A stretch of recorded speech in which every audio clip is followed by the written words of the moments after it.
We're live. My fellow Americans, we're coming to you live, not from Doral, but from Davie, Florida. And you want to know why we're here tonight? Really, really important, really amazingly, incredibly, tremendously important announcement. I wanted to let you know that I have decided to drop Mike Pence from my VP spot. And I have decided to bring on the really incredible, really tremendous, really wonderful, who is going to make America not only great again, but keep it great forever and ever and ever. And that, of course, is the wonderful Jen Perlman. I cannot believe she's sitting here with me in the studio.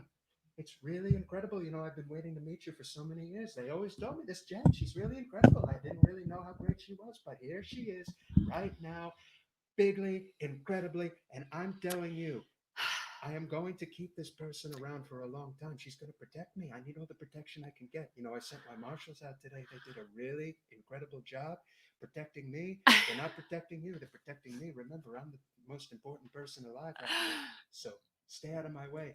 But with Jen, please tell everybody why you're here with me tonight. I told everybody you're going to be my new VP. I can't even do this. You First of all, first of all, totally have to do this because I need protection. I'm in a lot of trouble, and there's no way I'm going to survive. I can't look at him and Thurgood at the same image, and it's just not working for me. Marshall, I have Marshall. Yeah. What's the difference? There's no difference. They're totally the same person. They're totally the same person. And listen, he may not be a marshal that I would normally have in my cabinet because he's not white, but that's okay. I heard he's a really Why smart did you guy. have to give him this thing? He's really smart. Why did you give him that toy? I don't care what anybody says. This is how we make America great again. This is how we do it with a really amazing podcast. Incredible, totally tremendous people here. You're a really terrible person for making fun of me. I totally don't like that sound. Totally terrible person. He doesn't know what he's talking about. Oh my God. I didn't think it could get worse than Halloween when you painted your face orange, but this definitely takes it to a whole new level. Well, my head is he went in orange face for Halloween. No, it was cultural appropriation of orange people. No, and I totally went into the black neighborhood and they totally accepted me. They did. They thought I was They did. They thought I was really tremendous, and he was very well received. They totally appreciated me, and they know that I tell the truth more than anybody else. They know I don't. They know I don't lie. I totally don't lie. Yeah. All right. Can we need to? No, Mr. President, are you ready for your town hall in Miami tonight? That's totally not happening tonight. They're going to ask me really tough questions, and I don't feel like answering them. So I feel like I should just be here with Jen, and we'll have a really great conversation. We'll talk about really great things that have no point, no value, no nothing. Just that's all. That we're all about that. That's exactly what we're all about. Just all about selling you the American dream. The American dream is completely empty and devoid of any substance. It's all bluster and all machismo and bravado and all these big words. I don't know what they mean, but they sound good, don't they? They sound really incredible. So, Jen, tell us why we're going to be making America great again and keeping it great. I don't know that I could do this like this. President Trump, they need you in Miami. You have to leave. You're going to be late. Yeah, you never should have bought him this toy. Totally never, this is totally not going back to the Miami. last person I would give one of those to. I totally did not golf well today. And anytime I don't golf well, I don't want to be around anybody. I keep convincing myself I'm going to get better. Someday I might actually... No, don't do that. I can't see. I can't see. On that note, the live stream has begun. I hope you're all enjoying yourselves. Please enjoy this. Stop. This is really incredible. We have to do. Let's get to work. You got to do the work. We have the news. I am the epitome of American dream. You know why? Because he's so unattractive. I do none of the work, and I take all of the credit. He's just so unappealing. Tremendously, bigly, incredibly. Okay, get back to your show. And the eyes are even googly. And that is my Donald Trump impression. We got that. Can I have my phone, please? So, what are you wanted to know the names of the segments before? So, what are you planning on doing with that? So we need to go over. To see everybody, this is our first live stream on StreamYard, so we should be live. Coming to you live tonight on YouTube. Can you confirm we're on YouTube? Oh, we're on YouTube. Okay, so then a very important thing is for people to like this and subscribe. Subscribe. Everybody needs to subscribe and share it with your friends. one of our producers, Sam, is going to have to get me. You got to get me Bernie. You got to get me Clinton. He's talking about the face masks. Oh yeah, hell yeah, absolutely. You're the. I told you should have never given him that. This is not someone who should have toys like that. So we will be talking with our change maker today is Harold Pryor. He is a candidate for state attorney here in Broward County. He's the Democratic candidate. And, we are coming off of a pretty contentious state attorney primary race. And so we have some questions. We're going to speak with him about that. I definitely support Harold Pryor for state attorney. I know that he is somebody who wants to work with the community and is even interested in talking with community leaders about various diversion programs and things that are otherwise beneficial to juvenile offenders. And so I personally prefer Harold. I think Harold. Hi, Megan. I think that Harold was definitely was outside of Teresa. Was really the standout candidate in the state attorney's race. Yeah, to be honest, I don't know him that well. I met him at the Black Caucus Gala. He was sitting at our table. He was very nice, him and his wife, and that was it. So,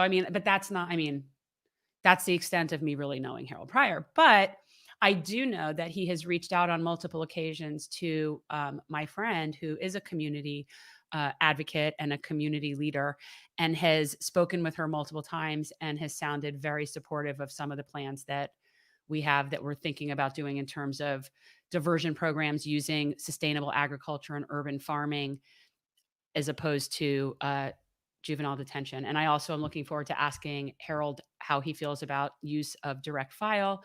For people who do not know, Florida has the most direct files in the country, and that means the most juveniles charged as adults.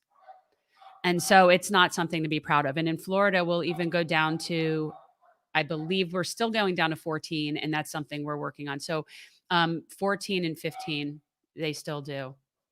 Yeah, we've got I would say of all the areas where progressivism needs to take shape, it's clearly when it comes to criminal justice in South Florida. Obviously we have a lot of issues, healthcare, the environment, living wage, but there's no question that we have obviously more for-profit prisons in the state of Florida than any other place in the country. Now, and that's something that's completely outside of the purview of Harold Pryor, but state attorney has sole discretion as to how to charge a juvenile and whether or not to charge a juvenile as an adult. So that is the importance of electing somebody who isn't just going to be doing business with the prison industrial complex, for example. Criminal justice reform in many ways is reflective in who the state attorney is and what their priorities are. If the priorities are, let's say, white-collar crimes, which is probably as big a problem, especially in South Florida, as any place, that could be an area where there could be a lot of changes. Perhaps a state attorney who's not going to prosecute marijuana violations or things as simple as that. No, it matters. It's a very important position. But I do believe that Harold is someone who wants to work with the community. And definitely is concerned about getting the support of the people that are really the on the ground people. So if you're wanting to be working with the real neighborhood leaders, then that's a good sign. So I look forward to asking him about that. What news stories are you covering today? I don't even know where to begin because there is so much stuff that took place today in particular. I would say you obviously could start with Senator Feinstein and her. She is, we were considering doing a segment called Bootlicker of the Week. No, we have a segment called Bootlicker of the Week. You're the only one who doesn't get on with that. Right. Dianne Feinstein is the Bootlicker of the Week. This is what happens when you're trying to have segments and organization to a program, and you do it with someone like him who's like, oh, something shiny. There is a segment called Bootlicker of the Week. But this news story is too big not to cover in conjunction with the fact that she is the bootlicker. Okay. You have, the Democratic establishment wants you to believe that the world is coming to an end because of Donald Trump and the GOP. And yet, Dianne Feinstein didn't just laud Amy Coney Barrett today and make it seem like she's the greatest person that could possibly be put in a position to be on the Supreme Court. Oh, I felt I have to cover his eyes when we talk about this. Like, he shouldn't have to see She even this. decided to give a big wet kiss and hug. I'm not kidding. To Lindsey Graham in front of the camera. Wait. This is a maskless situation you're talking about? I think it was, if I remember correctly. Yeah. Mm-hmm. But that's Dianne Feinstein. What do you expect? She's immortal. Yeah, she is. She's Teflon. Wait. Yeah, no, I didn't see that. I just read what she said. Yes. And how appreciative she was of Senator McConnell and all his great effort. Well, this is also one of the reasons and how well he's conducted these hearings. Like, that is his job, is it not? Well, again, in the state of Florida, vote no on Amendment 3. We do not want jungle primaries in the state of Florida. Because of jungle primaries, you have what you have in California. Somebody like Dianne Feinstein, because there is a Democratic supermajority in California, yet you can't afford to live in California. All right. So you went off. I like, didn't go if off I on was no just a regular, tangent. like, I don't know what that has to do with anything right now. My point is, Dianne Feinstein is a dino in every sense of the word. She's horrible, but but explain why though. Is there a way we could even, we could share screen, right? And pull up like a picture of her with the quote and stuff if we wanted to. Yeah. I know how to do it here. But so, no, let's talk as to why she's the bootlicker of this particular week, though. Well, now you have a situation where, you would think that the Democrats were going to put on a full court press to ensure that, Barrett does not get confirmed, at least before the election. And the assumption, of course, is that, right now, Biden is definitely tracking to win. And because of that, you would think that there is a sense of urgency with the GOP to ensure that she does get pushed through. And of course, that is not what we want. So if there was any type of a united front on the Democratic side, at least what you would call the illusion of this united front, that we do not want to have, Barrett on the Supreme Court, that Dianne Feinstein, who is in line to be the chair of the Judicial Committee should Biden win and the Democrats take the Senate. There is no. Oh yes, maskless. There it is, right here. So let's see if I can. So there is no bottom, if you will, for what they're willing to do, because again, it's done for two reasons. Number one, the Democrats do not, because of the fact that I've always said the evangelical right controls the GOP. Wall Street controls the Democratic Party as it is currently constructed. They don't want to be in a situation, if Barrett is not confirmed, that they're going to have to put some type of a moderate, if not progressive justice on the bench if the seat is open and Biden is the winner, because Ruth Bader Ginsburg was a fairly progressive Supreme Court justice. And you would think that that particular justice would be replaced with somebody who had, at least somewhat similar values for the most part. That is what happened when Antonin Scalia passed. And obviously we know what McConnell did to hold, Merrick Garland from getting confirmed under Obama. But Neil Gorsuch, ultimately ended up being an originalist in a lot of ways that, Scalia was. You would think that they would be nominating a justice similar to what Ruth Bader Ginsburg was. Of course, that's not the case. But let's just say, for the sake of argument, that they don't confirm the justice prior to the election, and Biden wins, and then he has the mandate to name a Supreme Court justice. You really think he's going to name somebody who is even close to progressivism that Ruth Bader Ginsburg was? This is the same person that happily brought on Scalia and Thomas. So that's so why I don't. It's all performance art. That's what this is. It's all performance art. They have fast-tracked like every single one of Trump's appointments. And if they get a 6-3 judiciary, then they can just say, well, look, it's nice you want Medicare for all and all, but, with this justice, they're not going to pass anything. So, again, once you understand how the sausage is made, you can't unsee it. That's really that's the deal. And what Dianne Feinstein did today, not only giving the okay that Amy Coney Barrett should be on the Supreme Court, she also gave the okay for Lindsey Graham to get reelected to the Senate against Jamie Harrison. That's what happened today. So for you Democrats out there who think vote blue no matter who is a good idea, this is case in point right here. And Dianne Feinstein is not leaving the Senate until she's dead. which let's say is clearly not any sort of threat or anything. It's just it guarantee is you- just an observation I think, because that sounded a John, little can ominous. you look how old she is? I She's think older than 80 dirt. No, I think she's 88, if I'm not mistaken. That she's 88. My point is, God, she so old. she will be She's 87. And she'll be, when does she turn 88? June 22nd. Okay, so she will be. She will. It was Way okay. too old to She be will sitting there this She long. will be 91 when she is up for re-election again, and I guarantee you, she will run again if she's breathing.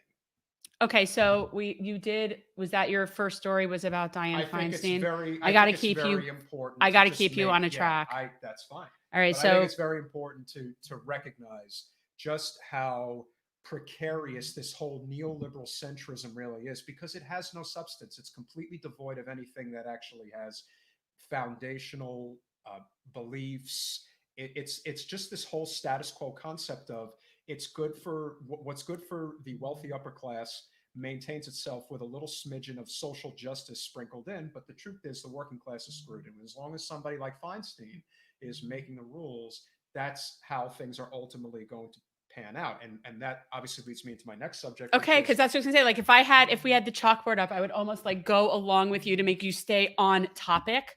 You stay on topic. You have to stay focused. Okay. Second most important, What's think, the right topic? now is the importance of recognizing that post this election, the two-party duopoly has to be dismantled in some capacity. And I think the fastest way to do that is pushing for a consensus on ranked choice voting.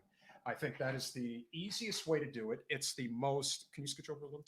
It is the most non-invasive way without actually affecting elections in a negative capacity. That's why, even though she's the Green Party representative, Lisa Savage is running for the Senate in Maine, who is the Green Party candidate. She is the best option that is there. And because there is ranked choice voting, Sarah Gideon, who's the Democrat, should be the second choice. Obviously, the goal is to get Susan Collins out of the Senate. But you can do that by voting for the best candidate because of ranked choice voting. And by having the ability to do that, that is something that can be brought to so many other states. And I would say the most important state that you guys want to hone in on right now, where I do think ranked choice voting could pass, is in Alaska. And little by little, you will have the ability to make that change. And little by little, the consensus will change. That's like a Michael Jackson song. Oh, make that change. change. Well, I'm staring at the man in the mirror, which is me. And I am going to fight for that change. Don't. I'm asking him to change his ways. But I will say that while ranked choice voting, unfortunately, in my humble opinion, is not going to pass in Massachusetts, I do think it will pass in Alaska. And it's almost never going to happen here. Florida, We're on for this. a reason. We're on this. Everything will be less in Florida. That much we can. That much we can say. Florida will be less in everything, and rightfully so. That's our. That is our own fault. We'll be underwater anyway. Oh, we'll be underwater by then. By the time we figure it out, so we should focus on the states that right now could make that change. And so, Alaska with ranked choice voting, I believe it's Amendment 2. And there's also Dr. Al Gross, who is running for the Senate as an independent. He would caucus with the Democrats, but his environmental policies are spot on. He's exactly what Alaska needs right now. Senator Sullivan, the GOP representative. I can't really get into the minutia and the details. I can't believe you got into these minutia and details of Alaskan politics. I think it's all relative when you think about the importance of these changes that need to be made in the electoral system. So ranked choice voting is very important, but also getting this guy Sullivan out of the Senate, I think, is extremely significant because he's open to drilling in this part of Alaska that absolutely cannot afford it at this point. The GOP, in such a significant part of the GOP, led by McConnell, are so far gone at this point. Our friend is here. Did we get pinged already? We got pinged. See, he's right there. Hal. So how do we? I think we should probably just welcome Harold Pryor in because he is here already. He's here, and we'll pick up on the news after. Oh the fact. yes, we'll get right back into Alaskan politics. I'm sure that's very exciting. All right. Welcome, Harold. Hi, how are you? Harold, can you hear us? Does he hear us? Everything looks good. Screen froze. Well, his screen is definitely choppy. I think we're getting a little feedback. So it's like a split. Is it better now? Yeah, we hear you. That's great.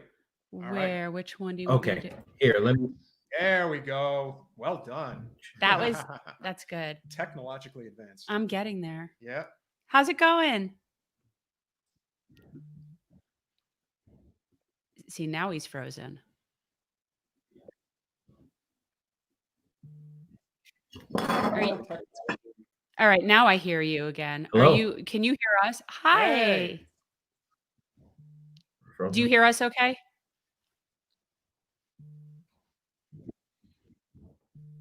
See, I don't know. We're testing. I don't know. We hear you good, Harold. Can you hear us? Nope. Now he's gone. All right. He'll try again. So we'll wait for. This is our first time with StreamYard. We're just learning this, but we'll wait for Mr. Pryor to come back on. Oh, all right. Device is not connected. All right, so he's going to attempt to come in. There right, it is. Here we go. How's that? Better, much better. Okay. All right. Hi. How are Hello. you? How are you doing? How are you Great doing? to see you again, my friend. It's a pleasure. It's a pleasure.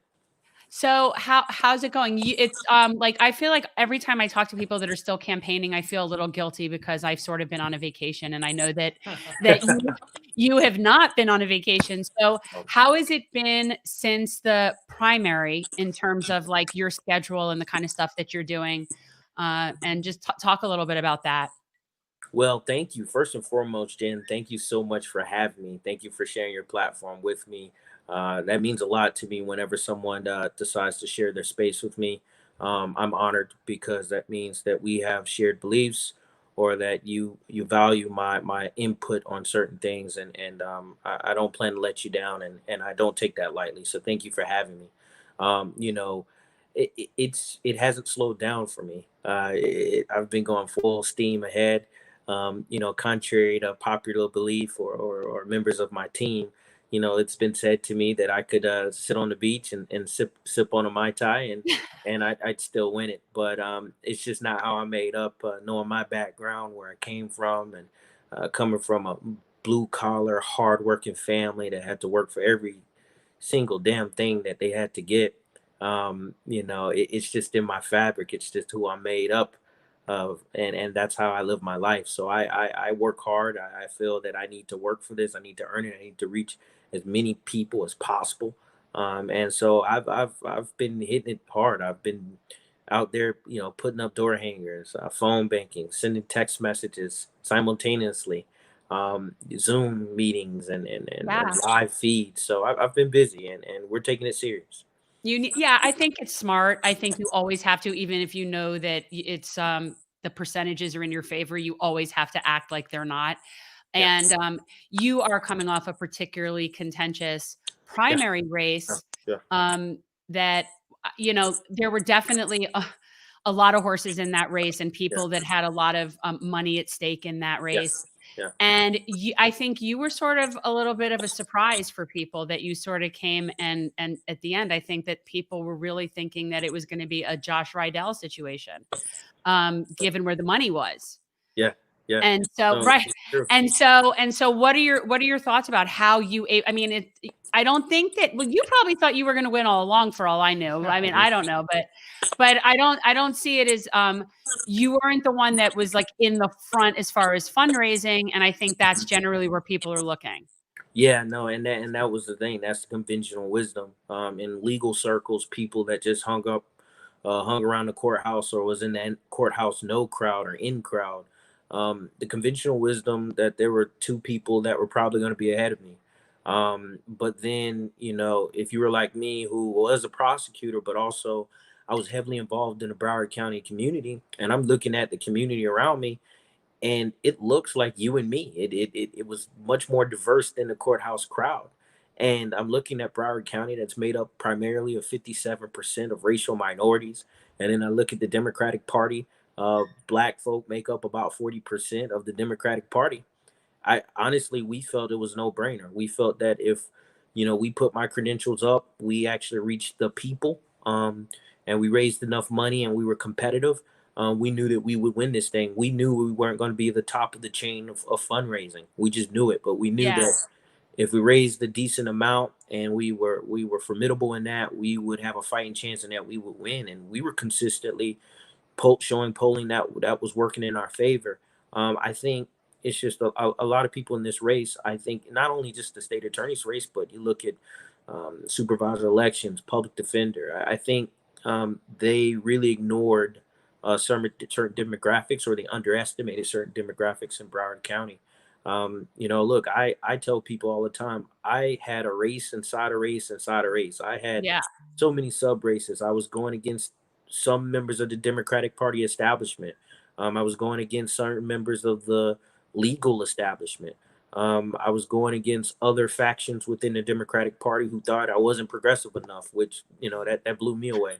Um, and so I had so many different factions that I was going into.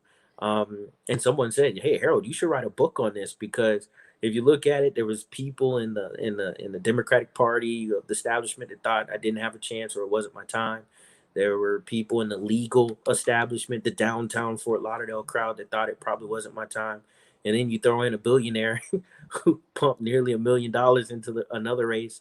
Yeah. People wrote all Of the alleged progressive, mind you, right. who had gotten the progressive endorsement prior to taking over $700,000 from George Soros. Right, yeah. Oh, yeah. I wasn't going to bring it up. I'm glad you did. Then Yeah. you know what? And And he was a great candidate too. And, Yeah. and Joe, that's Joe's a good friend of mine. exactly, and Yeah. that's what's so upsetting about it, because this isn't a personal issue or having anything to do with his actions. That's why it's so disappointing, because he is a good candidate and he's a decent guy. And He really is. He really and it was is. just very disappointing. And it was disappointing that it happened after a lot of people had voted, because I feel like that's somewhat misleading compared with people that took corporate money the whole way, but acknowledged that they took corporate money. Yeah, right. And I ran a grassroots campaign. If you looked, even though I was outraised, I had the most contributions, the more contributors, people that are giving me $50, $25. I'll tell you the story. How I was at an event and a woman, a young Jamaican woman, right? She was an older Jamaican woman, and she came to me and she said, "Look, I have a son that's in prison right now, and it's too late for him." And she said, "I'm voting for you because I'm voting for future young men like him, so we don't lose them, and it's not too late, and I support you." And she said, "Look, I have $25. That's all I can give you. I'm on a fixed income." But she said, "I know you're going to do right by us, by our communities, and I know you're in it for the right reasons." And that had a profound effect on me. And that was at a moment where, you're down on yourself. There's so much going against you. And that was the fuel for me. It was stories like that was the fuel for me. People that were giving, it was hard for me to even give 5, 10, 15 bucks during a pandemic. And they really believed in our message and believed in why I'm doing this, and that it was for the right reasons. And that was a testament to our race. We were really connected to the people. And it was something that I wasn't doing just to, I didn't get involved in community to win this race. If I wasn't, we wouldn't have won this race. I'd been involved in the community as a lawyer well before I got in this race, because, I always believe you have to give back no matter what you do, no matter what level or status you reach in life. And I think it paid dividends in my involvement in the community, and us continuing to reach out to community and engage them in our message. And we came out on top. And so we still have a November election, but there's a lot of changes that we need to institute to ensure that we have a justice system that's equitable for all people. So I was glad to hear you bringing up about the youth that mom or grandmother was telling you about, like, Yeah. what's going on. But so I am a co-chair of Juvenile Justice Committee for the Broward League of Women Voters. And Yeah. one of our big issues, and unfortunately this year, the Florida League is not taking up juvenile justice as one of its focus points in Tallahassee. Yeah. But in general, we're all very concerned with the direct file issue. Yeah. In Florida, I had said before you came on that Florida has more direct files than any other states in the country. We go as young as 14 that can be tried as Yeah. adults. Yeah. And the fact that it's in the sole discretion of the state attorney, and no offense to you, is very concerning to me in general. And we obviously were supportive of a piece of legislation that would require due process on that determination. Yeah. So what are your thoughts personally on how you would handle the direct file issue in Broward County? Yeah, I thank you, and that is near and dear to my heart because, quite frankly, I was the only candidate in my primary and the only candidate in this race that have had homeboys, friends who were direct filed, and family members, first cousins who were direct filed, and I'll tell you this much: my fundamental goal as state attorney is to not direct file children, to treat children like children. As we know that there are cases or certain level or degrees of cases that could rise to that level, and by law I'm going to have to look at those on a case by case basis. But the great thing about it, or not so great thing about it, depends on the type of state attorney you have. If you have a non-progressive state attorney, that is really scary that It you're giving them is. that discretion. um, Yeah. it truly is. And I will say that my office, when we look at these cases, we're going to look at them with that in mind. We're going to look at each case, we're going to read between the lines, and our goal is to not direct file children. But there could be a potential situation that we do, right? And I can't say that we never will, but I will say that people, like-minded people like me, people that have grown up in certain situations like me, and who've had family members and close friends direct filed for crimes that they probably shouldn't have been direct filed for, I can confidently say that we won't see that happening in Broward County. And you'll notice that we'll no longer be the lead in the state of Florida as far as direct filing of children. And I truly believe that we have to treat children like children. Many people are given second, third chances based on the color of their skin or socioeconomic status. I'll point to a statistic here in Broward County. Black and brown youth make up about 40% of the youth population in Broward County, but black and brown youth also make up 75% of the youthful arrest in this county, and that's problematic. And so that's one of the reasons why you have an uptick in or higher numbers or higher yields regarding children being filed as adults, because black and brown communities or lower socioeconomic communities are over policed. Yeah. And so we need to fix that. And so it's a larger issue. We have to have state attorneys that are willing to work with law enforcement and train them on being better law enforcement officers. But also, we need law enforcement officers that actually live in these darn communities that they police. I Yeah, think, I mean, you know, that is a yeah, community policing concept. I mean, we see it all the time. truly, Officers that are working in Hollywood live in Boca or wherever they And we live. were I mean, right, and we were right, canvassing, earlier in the summer. We would be, you know, we would be in Sunrise, and you would see, Miami-Dade, officers' cars sheriff in cars their in their driveways. yeah, driveway, and yeah, yeah. there is that lack of community engagement. And Harold, I'm sure you would also agree that there's also a lot of the uh, hiring of law enforcement in areas with law enforcement officers that don't actually look and reflect the community that they're policing. Yeah. That's also Yeah. a very big problem as well. It's a major problem, and I'll point to my classic example where I grew up. We had black officers who we would see. I mean, you would see. He's dead. He passed away when I was in high school. He's actually killed in the line of duty. Lieutenant Bo Harrison. We used to call him Bobo. And Lieutenant Harrison, he went to our churches. He was a deacon in one of the churches, the major staples in our community, the black community. He was our football coach. He coached us in little league football. We saw him outside of the uniform, right? We knew him. We knew that if we got in trouble, we wouldn't have to worry about being Now, arrested. more importantly, he knew you. He knew us, right? And we knew if we got in trouble, the least we would be concerned about is going to jail. He would take us to our parents or our grandparents or our guardians, and Yeah. they would all hold us accountable. And that's the kind of community policing. But also, it's not just based on race. I could point to Tim McDougal. He's the 6'4" Irishman, right? You looked at him; he was an intimidating guy, but he would be at our school functions, and I mean, he would be dancing or juking, as we called it. He'd be juking with us and having fun with us, and even he would hang out with us outside of school, and he would take the time to hang out with us in our neighborhoods and meet with our parents. And he wasn't just that weird looking police officer, white guy in the Yeah. neighborhood. We knew him. That's Officer McDougal. Come get a plate. He was invited to the cookout. And so that's community policing. You don't necessarily have to look like the communities that you serve, but we need more. But if you are going to, you need to make an effort. We need more Officer Tim McDougals in our Yeah. communities. And we're lacking that right now. And I think right now the discussion is there for us to actually move towards that trend.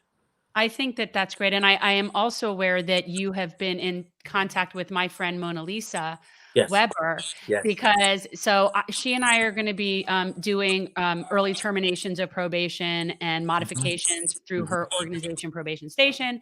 And one of the things that she and I have been talking about is like creating some sort of a diversion program that focuses on urban farming and sustainability. Yeah. Yeah. Yeah. And That she that is said you were amazing. receptive to that Very idea. much, I very much am.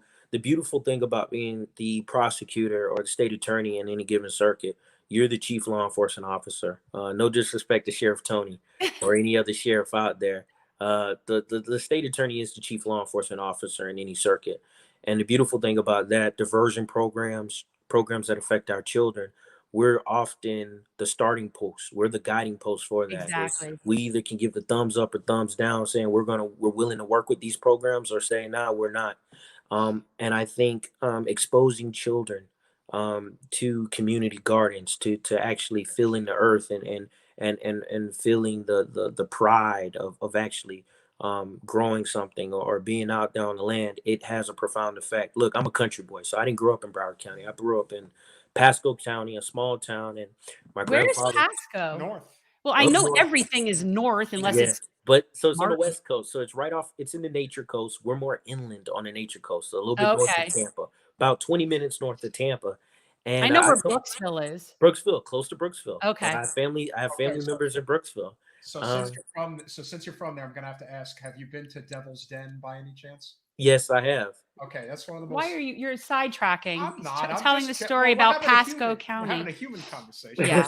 It's one of the most beautiful things I've ever seen. It And is. we've It been no. talking about it for a long Yeah, time. it's in the The middle of nature nowhere. coast. I'll tell you this: the nature coast is a hidden gem in the state of Florida, as far as all the springs, Yeah. the rivers. It's just so beautiful. But yeah, look, my background, I come from a family of, sharecroppers, farmers, who work with migrant farmers and migrant workers. And, um, you know, I picked watermelon for a summer. I've done the strawberries. I picked strawberries. I've done picked oranges. And, I've done that type of work. And I tell you, it's nothing compared to the sense of pride of having a full day's work, or just being involved and touching the land, and actually seeing the fruits of your labor. And I think diversion programs like that, exposing these children to community gardens, taking them outside of their element and putting them into a new environment and a different element, can change their perspective on life. And it also it can create a different connection for them, for the world around them. And so I definitely support programs like that. And I hope that, Mona Lisa and yourself and many others can come together and develop a program like that. And I'd be one of the first ones promoting that and ensuring that we get more children in programs like that. Yeah, I mean, really the kind of the goal was in our minds is how do we kind of deal with the food desert and the food insecurity situation and simultaneously be able to do programs with these kids that they would otherwise not have exposure to. And that's a big thing, is that a lot of these kids, they've never left their city. No, They've never let no, so the idea of even growing food is just not a thing. And I think just across the board, regardless of vulnerable communities, we need more sustainable, infrastructure in our own communities anyway. yeah, Um, I but the get idea of helping get rid of food deserts and simultaneously creating like a diversion program was like just this sort of idea that we came up with. And I think yeah, it's a great idea, and yeah. I am totally behind that, and I know the positive effects that can have on a child's life. Yeah, it'll definitely pay dividends, most Yeah. definitely. Yeah. What are your questions that you had for our future state attorney? Well, knock on wood. Yeah. Yeah. No, I think it's, no, I think that the the important factor is somebody who has a diversity of experience and background. Like, for example, I didn't want the person who had been a lifelong prosecutor and had only been on that side. I think there needs to be a diverse perspective I agree. from Yeah. somebody that's going to sit as state attorney. And No, I agree. that's important. That's a very important factor. So Well, tell a little bit about your background and stuff, because we didn't Yeah. really do like an official Well, intro. that was, yeah. No, it was a Correct. great conversation. I love it. I love discussions like this. Yeah. you know, so you all know, I grew up in a rural area, but it was rough.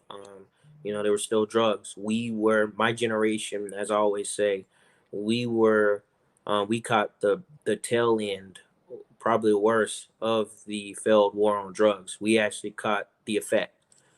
Many of my friends, their fathers were sent away because of the gross inequities in the crack versus powder cocaine sentencing disparities, which was 100 to 1 then, right?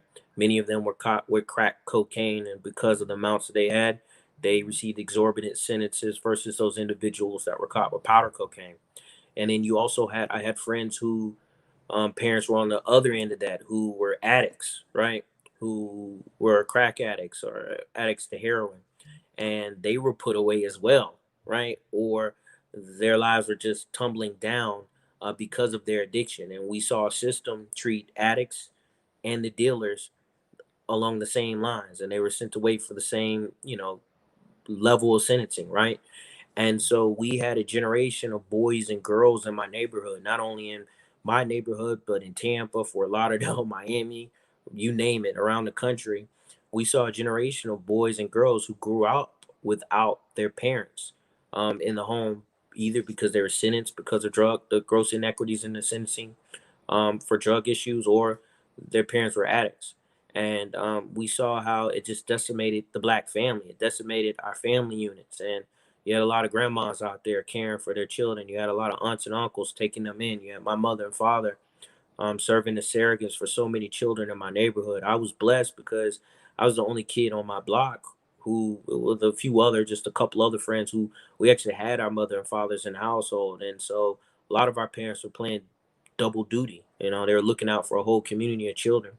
And so growing up, you know, I experienced that. I had uncles who had mental health issues, and we saw them in a criminal justice system that treated them less than because of their status or who they was.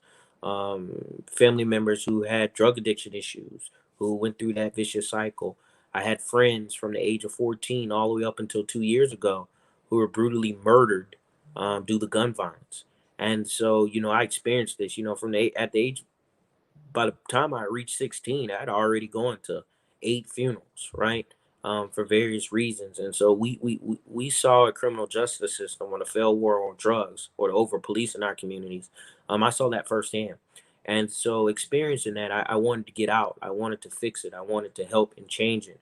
And, you know, the options for me, I thought was, okay, I could be a law enforcement officer, or I could be a public defender, and I could be a state attorney. I, you know, went to college, excelled, then went to law school with the idea of being a public defender. And I met Charles Morton, who's the first African American state attorney to serve in South Florida. He was actually hired under Mike Satz. He actually was Mike Satz's first hire. Mike Satz's first hire was a Black man, not knowing that that was going to be the first prosecutor ever in the history of South Florida. And he said, Harold, I know you want to be a public defender. You can do a lot of great work there, but we need more people that look like you, that have your story and that understands our communities, and that can bring equity to the system. And I tell you, I used to thank God every day when I was in that office, because I would sit there and listen to some of the discussions. And had I not been there, someone's life could have been negatively turned upside down. And so that's the importance of us having a diverse state attorney's office, having diverse law enforcement officers, to ensure that we're getting both sides of the story, and that we're able to look at cases, look at situations, and read between the lines. And so that was my motivation. That's the only reason why I wanted to be an attorney. It was not to be a high-powered attorney to make money and to drive a fancy car or have a big house. It was really to change the condition that I grew up in, and to help my family, help my friends, to change the system that I know would ultimately affect my son. I have a 3-year-old son. And, you know, I was looking at my situation where I was in the current moment, and saying, wow, you know, you're doing well. You've progressed along in your career, but yet you have Ahmaud Arbery's of the world, George Floyd's, Breonna Taylor's of the world, Sandra Bland's, and the condition hasn't gotten better. It's the same as it was for my grandfather, who experienced or saw what happened to the Groveland Four in a town over. He had cousins and family members that were there. If you read Devil in the Grove, and you remember, there was a mass exodus after that happened, because they're afraid that the whites in that town was going to burn it down. And my grandfather had cousins who had fled over from Groveland to the neighboring cities, Dade City, Claremont, or whatever, because they're afraid what's going to happen to them. And thinking about when that happened, the time when that happened, and my grandfather was 14, 15 years old, and that's in the 40s, I believe, or 50s, right? And nothing's changed. It's No. still the same. And so when I looked at that, that was a gut check. And you know, one of my favorite quotes is from Dr. Martin Luther King, and that's life's most persistent and urgent questions is, what are you doing for others? And so when I asked myself that question, although I was doing things, you know, we were already out front talking about cash bail behind the scenes. We had a racist statute of Governor Broward removed from the courthouse. You know, I was already on the front line, you know, fighting these issues using my skill set, but I felt it just wasn't enough, and I needed to put my hat in the ring and run for state attorney, and that's why I did that, and it's to, you know, bring justice, fairness, and equality in the system, but initiate this criminal justice reform that we've been talking about on the micro level, because it never really begins on the macro level. It's really done on the ground level, and I look forward to leading that charge. And Harold, you bring up a really great point, which is I think if we're ever going to end the war on drugs, it's going to happen at the local level. And Yeah. I would like to know, as the state attorney, are you committed to not prosecuting, marijuana violations, basic, you know, and anything that is drug related is that is a health issue. It's not a criminal issue. I wish more people would understand that. Uh, Yeah.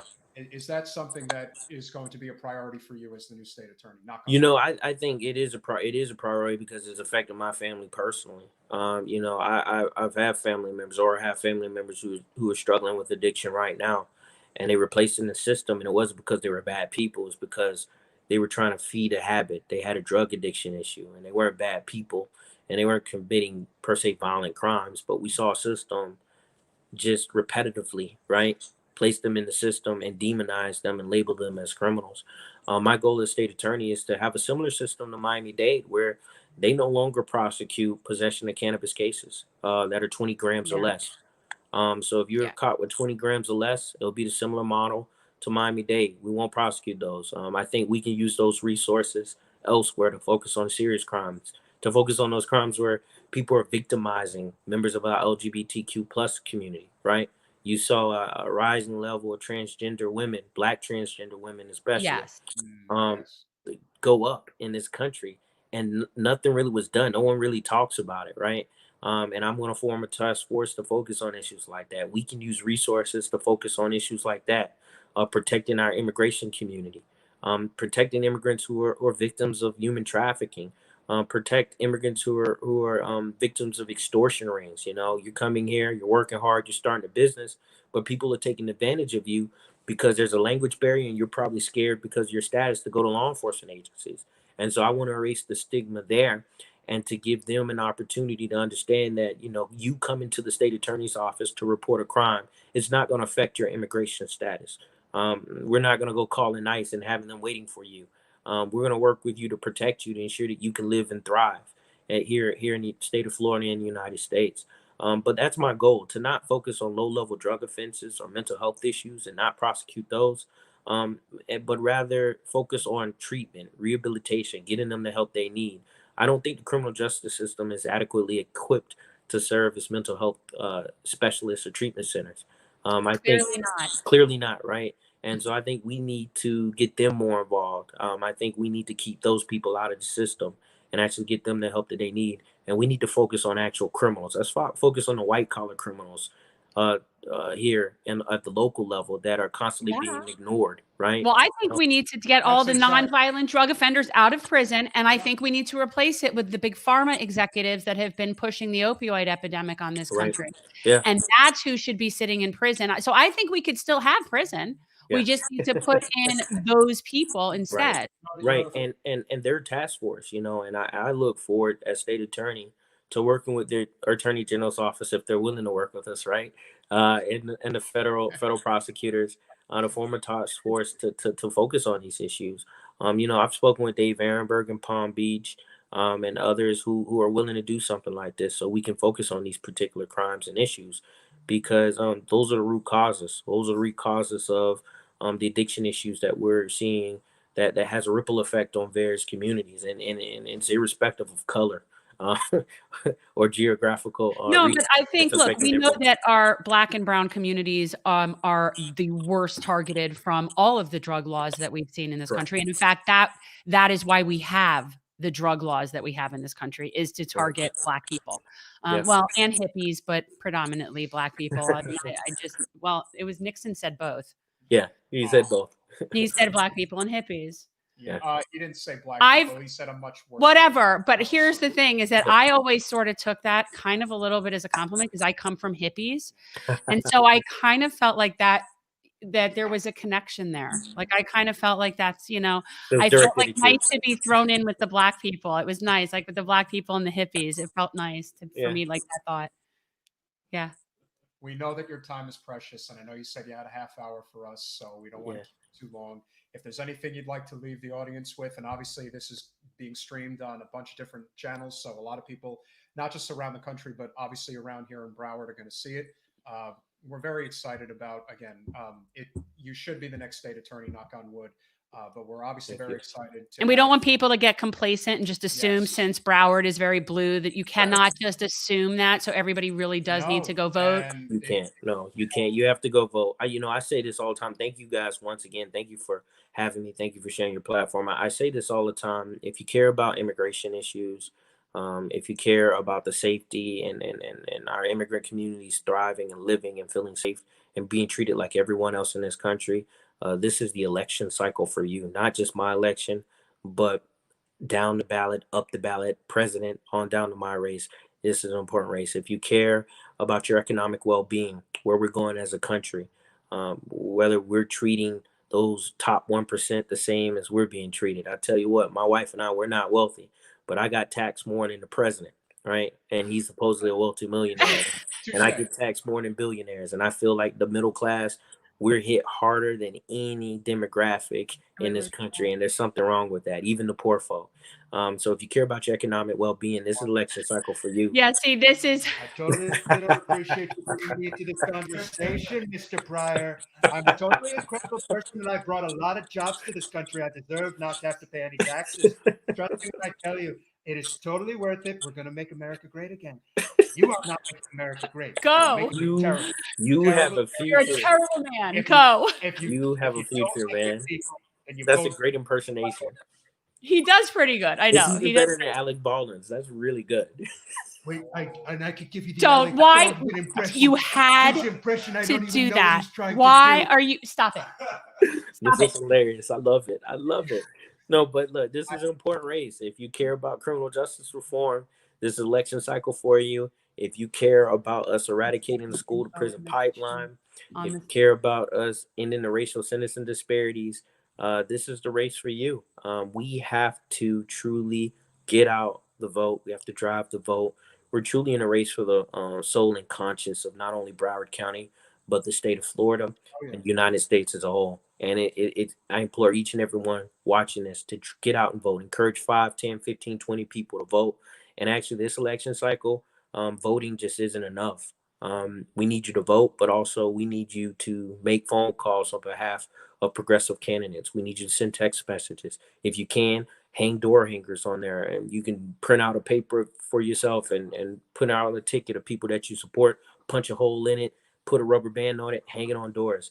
So how can we hook people up with you? Where's the best place to find you? So you can please check out my website. My website is haroldpryor.com. You can also check me out on Twitter, Pryor2020, and Facebook, HP for State Attorney.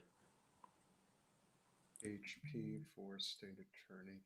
Is that all connected under haroldpryor.com? All the links will be there? Yeah, haroldpryor.com. So you can check me out on haroldpryor.com. You can learn how you can get involved and whatever you can do to help us out to win this election. Because we win Broward County, we win the election. And you brought up a great point about, the down ballot races, which has really been our focus. Obviously, a mutual friend of ours, Tamara James, who's city commissioner in Dania Beach. We just had her on a few days ago. That is where the change happens. Exactly. That's where it's going to happen. And unfortunately, as you know, we haven't had a lot to celebrate in Florida politics. But I think if you're our new state attorney, we're definitely moving in the right direction for sure. Yeah. It was a real pleasure having you on tonight, Harold. Thank you so much. I appreciate Thanks, it. Thank you Harold. guys so much. Have a good one. Right. Bye. See you soon. Bye. How you do it? Oh. Needless to say, he's great. Yeah, Harold's great. I mean, look, he's a nice guy. I've no, you know. And because of your relationship with Mona Lisa, there will be a relationship that will be there with him where we could be working together Yeah. with community gardens and things like that he can have a direct line to in the communities that desperately need Yeah. it. So people that support us and what we're doing, definitely you want to support Harold. He's somebody that clearly wants to work with us in terms of what we're doing in the community and serving, and also is extremely familiar with the needs of those communities. Even so I on think the night of it's important. Yeah, even on the night of the primary, when we were reflecting, I even said to you, I thought that Harold winning the state attorney's race was not only a pleasant surprise, but one that I actually thought for the future of what we're trying to build down here was probably the best silver lining we could have hoped for. And as it turns out, I don't even think at that time you knew of the relationship. No, Mona I Lisa. didn't. But So- I knew, honestly, though, with the exception of only a couple of people, I had always been particularly happy with most of the candidates that were in that race, and especially compared to what we've had for the past 30 years. Yes. So, you know, obviously I have a personal relationship with Teresa, and so I was supportive of Teresa, but there were several people that I would have been. I mean, honestly, and I'm Justin glad that it's McCormick. Harold. I think that Yeah. he's right. I think that he is definitely somebody who has a good perspective and a well-rounded perspective. I definitely did not want the person who had been a lifelong prosecutor. No, and that of course To is be. it's you know, the interesting thing about the way he put it was how this is why they fight us so hard on Medicare for all, on a living wage, on a Green New Deal, because it's one big house of cards. One domino falls, the whole freaking thing's going to fall apart. Everyone's going to recognize how criminal justice reform and Medicare for all are intrinsically linked because of the fact that we have this war on drugs. If we had Medicare for all, there would be no war on drugs because prescription drugs would be priced appropriately. There wouldn't be a black market, and you wouldn't be in a situation where you're putting people in prison. As you like to say, there are three things that have no business being a for-profit industry in the United States: healthcare, public education, and corrections. And so long as that is the case, we are going to continue to see this erosion of our society. Well, that's the thing. And everybody always talks about the police reform and the defunding of the police. And all of those things are very important in terms of the methodology into how to sort of solve the problem, like as a tactic. But if we still have a profit motive that is underlying our law enforcement and our corrections institutions, ultimately we're still collecting bodies as fodder for that profit bodies machine. are a commodity. Right. So even though, you know, you can say, okay, well, we're going to defund the police department. Okay, I do agree with that, but that doesn't in and of itself take away the incentive for them to still gain bodies to incarcerate. Exactly. If you defund the police, they'll find new ways to make money. Well, look, I think we should, you know, motivate by, if you want to profitize, let them by when they solve cases. You know, like you don't get a bonus for, you know, catching people. You get a bonus for solving a case. Start with like untested rape kits and go from there. There's probably, there's a lot of cases that have less than a 20% solve rate.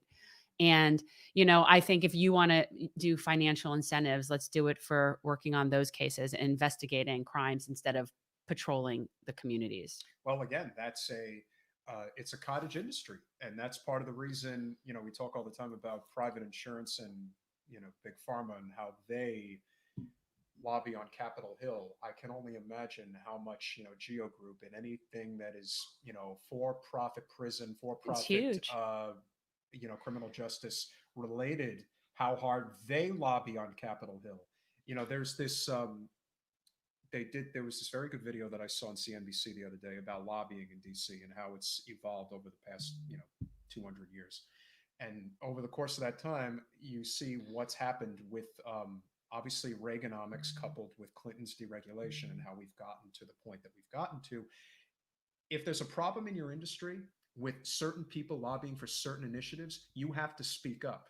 in this world where you think that, oh, well, we're all lobbyists and we're all lobbying for a cause. No, it doesn't work that way. If you know that somebody is lobbying on behalf of oil drilling and you know it's bad, and you know that we need to transition to at a minimum to nuclear in conjunction with green energy, if you are not fighting that cause because they are on Capitol Hill spending billions of dollars every 4 years to ensure that nothing changes, just as, with all due respect, the soon-to-be president of the United States says nothing is going to fundamentally change. Well, you know what? You can only hold people down, and you can only strangle them for so long before they fight back. You always have to poop on my parade. I'm not pooping on You're your pooping on parade. my parade. Like, you had to mention him. Everything was going nice and Come on, smooth. We didn't man. even.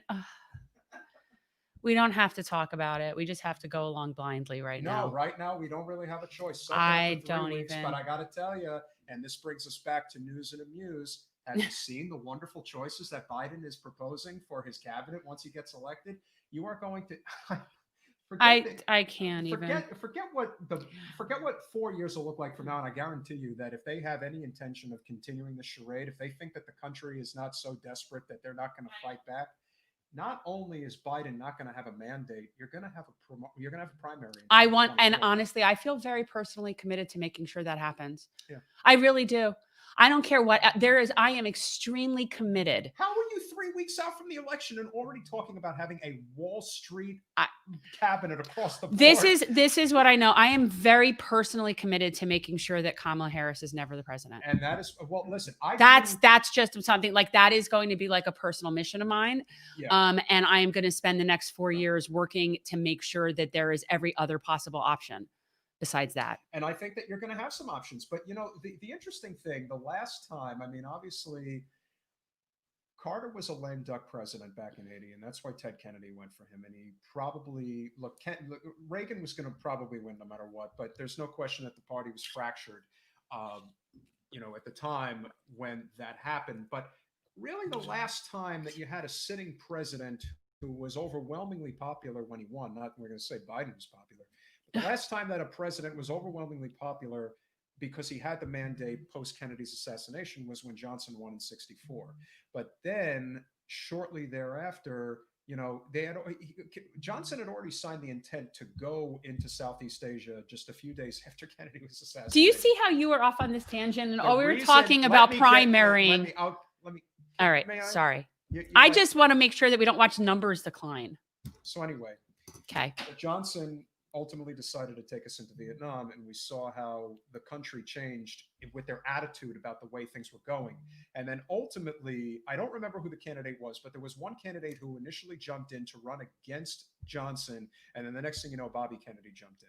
And then you had, I think, 4 or 5 candidates that ran in '68 against the sitting president. Now, ultimately, Johnson decided, I believe, on the eve of like the first primary or maybe the first couple of primaries. I think there was a couple of primaries, and then he decided, I'm not going to run again. So I ultimately think that unless there is a significant move to left of center, not even center, if it's not even a left of center movement by Biden as president, he will be primaried. And if his intention is to bequeath Kamala Harris his seat and say, I want Harris to be the president in 2024. That's what they're doing. Not He already said happening. he already made it clear that he only intends on having one term. So in my mind, there already is a primary in 2024. He already said that he's only intending on one term. So that just means that everybody is supposed to just say, okay, well then, since they picked Kamala, even though she didn't win a single primary, she didn't win I mean, I don't even think she placed 3rd in California. She did not make it to a single primary. She didn't get a vote. So my point is, that's basically then her being appointed to being president just by nature of being there at the right time in 4 years, and he doesn't want to run again. And then, so we're just all going to, I am making this my mission. Say what you will about Tulsi Gabbard, but she probably more than anybody else exposed the system for what it is, because everyone knew that Kamala was the choice. That's who they wanted. It was going to be Bernie versus Harris. Everyone knew it. And then she got kneecapped by Tulsi in a debate, and she couldn't recover. It was glorious. But it was glorious. But even still, she manages to get her ass on the ticket. Well, and that should make people, you know what? That actually really should be. People are questioning it, though. They are. They're like, well, what exactly? Well, she added nothing to his numbers. My understanding is that it didn't do anything to his numbers in any group No. or any demographic whatsoever. You're going to have to let her in, Sam. You're her I bitch. do think, and even though we disagree with her because of her choices, especially the relationship that she has with Michael Bloomberg, but if Stacey Abrams was the VP choice, she might actually have enough sway that Georgia could have been a legitimate swing state. This is looking, this is before COVID, so we don't actually everything. I feel like you're saying this and somehow as if Stacey Abrams is somehow like a prize. No, I'm not saying that that's what it is. What I am saying is that they don't even want to give the illusion that they're making it be a strategic decision. What they're showing you is that the entire system is screwed. I would prefer her, I think, to Kamala Harris. Well, though, that's for sure. but that is my point. At least with somebody like Stacey Abrams, Stacey Abrams is kind of a bootlicker, but at least she's not responsible for prosecuting how many nonviolent drug offenders. She still is somebody who could very well or probably should have been the governor of Georgia. I said Atlanta because in a way it's Atlanta and then there's Georgia. Yeah, that's kind of what the state is. No, her relationship with Michael Bloomberg is definitely questionable to me. That was very bad, and it's again, it's unfortunate that we are in this situation. But I really think more and more people are starting to figure out how this game is played. I really think that. Thank you, Nate. Yeah, Harold is great. And yeah, yes. I hope you, and for anybody who's tuning in now, because we have a lot of viewers coming in and out all the time, definitely once we are finished with the live stream, check out the interview with Harold Pryor. He is going to be, knock on wood, he next state is most attorney. likely to be our next state attorney, but we still need everybody to get out and vote. But he is for the generational change that we are fighting for here in South Florida. He is in a very important position where that type of relationship that Jen could have with him in particular could be very significant going forward. And I believe it will be. So getting back to what we were talking about, Kamala they're going to do everything in their power over the next 4 years to ensure that she becomes the nominee. What I do think will happen is that as long as there is one person of note, Nina Turner, that ultimately decides to run against Kamala, I do not see Biden having 2 terms. I think he's a one-term president. No, I think so. But look, he already said that. So they could be assuming that. And I am spending. But considering how much they've had to, with all due respect, drag him across the finish line, he's going to be so tough. I'm not going to be shocked. I don't think anybody's going to be shocked if he ultimately does step down over the course of his campaign and Kamala becomes the first Madam President without getting a single ballot cast in her name. Never, right? Not even one. Not even a single primary vote. From my perspective. And you know what? That's not good. No, it's terrible. And I got to say, and I don't really play identity politics very often, but for that to be the first female president to win in that capacity, it really, to me, it's like robbing like people like me of that sort of, I don't know. It was it's a very Sandra Day O'Connor feeling. And people don't understand, like that was a very disappointing thing, but that's sort of like what it'll feel like. Well, that was the only way that we could get into the White House anyway. Whatever.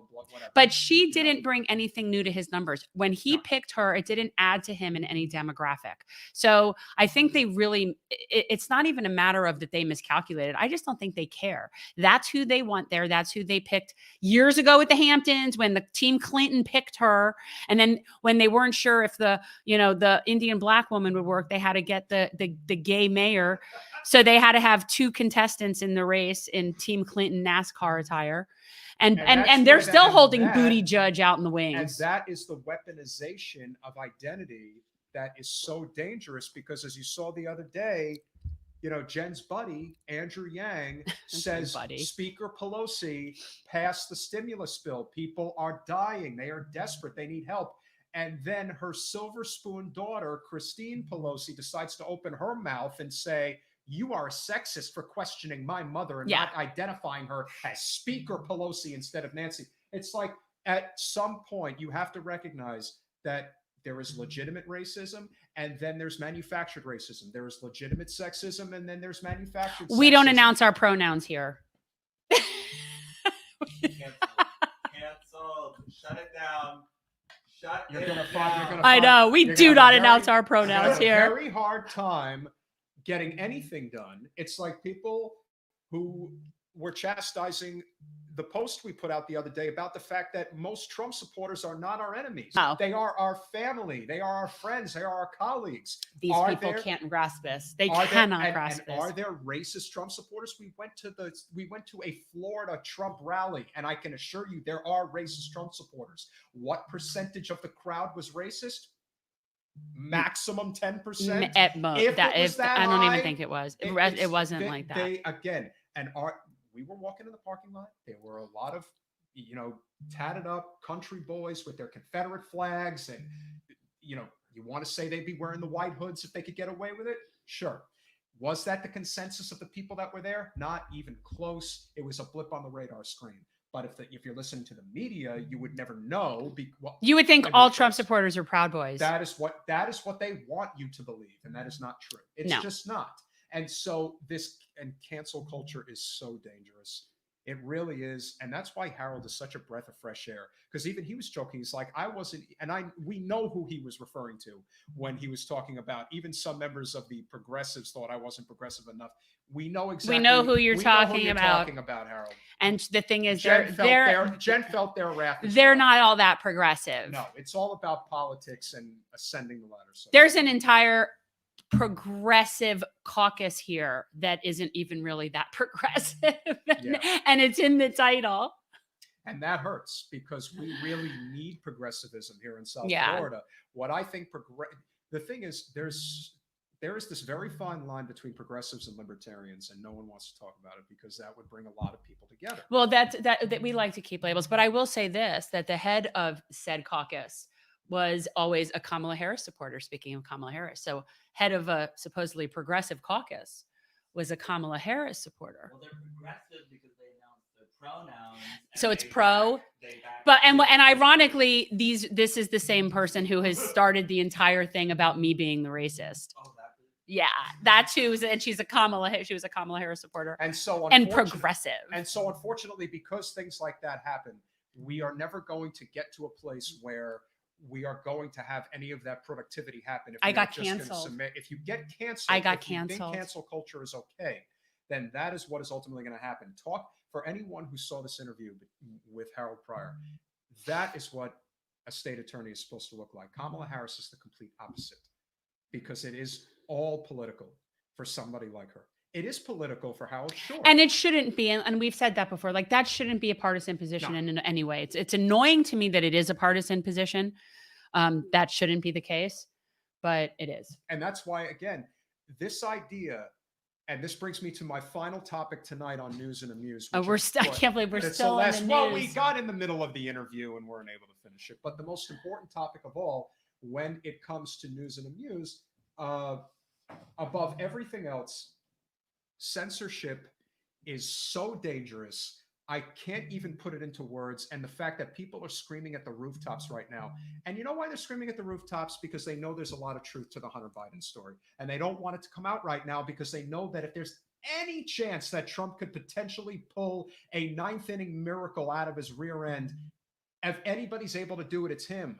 And the only thing that's going to end up happening by censoring the story is you're going to create momentum for Trump, because everyone is good. Even people who don't want to vote for Biden, if you give them an 11 o'clock hour opportunity to have second What's the thoughts Hunter about it, Biden story? Hunter Biden is I know who Hunter Biden is. What I'm saying is, what's the current news story about Hunter Biden? He was given a token job with Ukraine. Yes, and $50,000 a month Yeah, or whatever and was ridiculous, basically or a he year. was selling access to his father. Right. We know this. This is Yeah. old news. So why is that current topic of discussion? Because it, Those sexy pictures. yeah, well, a lot of this stuff was Is just he coming out cute? the other day. Are you sure it's a crack pipe? And that's not something. Wait, Now, can we get Jen's live reaction to the picture? Yeah. How do we do it? I would We have. gotta be careful because we're live. We don't want to get canceled because Twitter is banning all of the accounts that pull up that New York Post article. Oh, Yeah, so so you yeah, can't we pull can't up do the- that. you All right, can't we pull up won't the do that. But We get the remember, pictures. but Oh, I the- think I saw he has like the pipe next to his face. I just, And you know. again, we wouldn't care at all about whether or not. Listen, if somebody wants to smoke crack, that's their business. The problem is that Joe Biden is a drug warrior, like Debbie Wasserman Schultz, like a lot of these other representatives who have a But again, It's the Trump Boy, hypocrisy it that is. just It's total really hypocrisy. just Because Joe talks constantly about how much his son matters to him and how he has an addiction problem and things like that. Okay, fine, but you're not doing anything to you're okay with fixing Hunter's problem, but there are millions of people in this country who have addiction problems. he doesn't even think that they deserve health care. No. So you're talking about your auxiliary services. I don't even know if he necessarily doesn't think they need healthcare. I think he recognizes that he is old news. He has been in politics for I think he's just half old. a century. He's just old. And he doesn't know how to connect with people that are at the local level. He doesn't know how to connect with people that are progressive. And he wants the title, much like Hillary wanted. They want to have the title of being the president of the United States. I don't even think And Biden so- cares. I think he honestly just had to do this job. He was like the person that got Maybe he picked to was. just sit there. He's the But placeholder for never Kamala. Forget, but never forget, this is all about stopping Bernie. It all comes full circle because at the end of the day, they all conspired to make sure it was not him. And the one thing I'm going to be reminding people until the end of time is after Bernie means won me. the Nevada caucus and you had James Carville go on TV and say Bernie is conspiring with Putin. And the fact that Do people still listen to James Carville? people that are voting for Joe Biden do I haven't listened to James Carville, and I can't even tell you. still It's have him on years. MSNBC. So again, this you know, Meow. and then What's going on over there? You know, Steve, we are not giving any validation to the New York Post story. What we are saying is that censorship turns a mountain out of a molehill. That's what ends up happening. Let the story be debunked, but by having Twitter, Facebook, and Google say you cannot share this story, you can't read this story, and it's fake news, censor them. Could you imagine people in the news, in the media saying censor somebody? Is that how far we've sunk? Why not? They're not covering Julian Assange. Isn't that the same thing?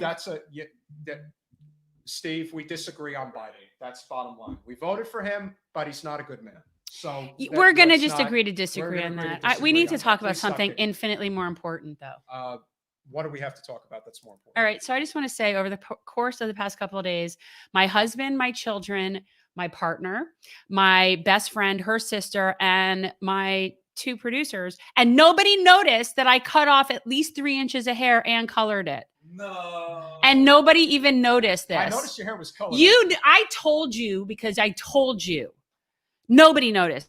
No husband, no best friend, Oh, no you guys, no nobody. I'm just saying. And I'm just saying that it was worthy of mentioning. That's what I'm saying. She's going to get to the point where she was hoping that somebody would say it before it was all said. It cut off like 3 inches of hair. Are you going to say? Please don't. I can't.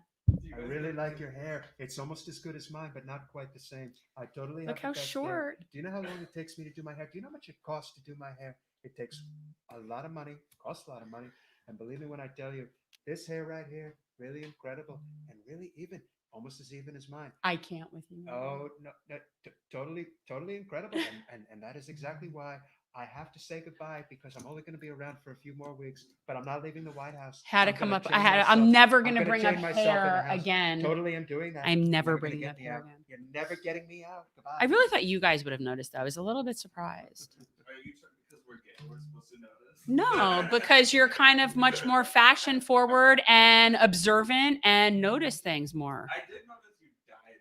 I was about to be And like, one oh. thing, and as we come towards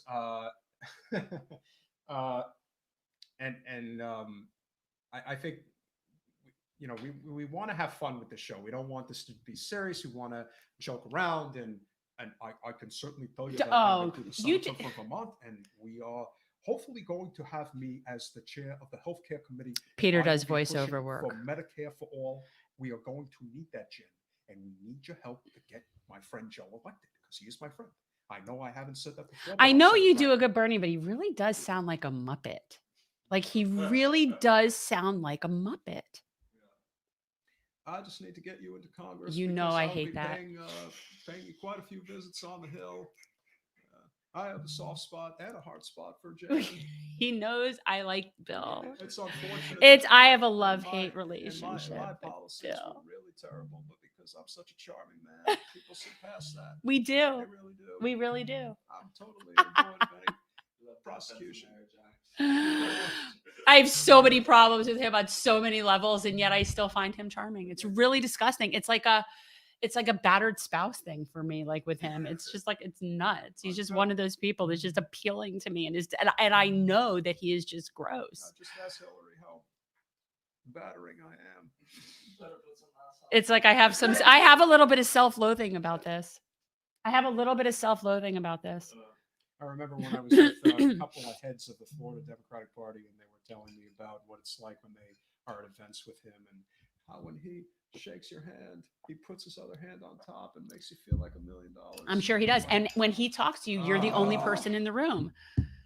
That's you know who I've heard straight who's- people. you know I've heard who's like straight that? men say that he was enticing to them. You know who's like that? That's what sociopaths do. Yeah, well, yeah, like your Ted Bundys of the world, and your Yeah. people that can really And get people into like it. Sure, the Clinton killed this. Yeah, well, no, but That- look at, but seriously, look at. I a think guy that's like more Ted her than Bundy. him. I do. I see it. Yeah. I think it's more her than him. I think she he's. knew She's that. from Chicago.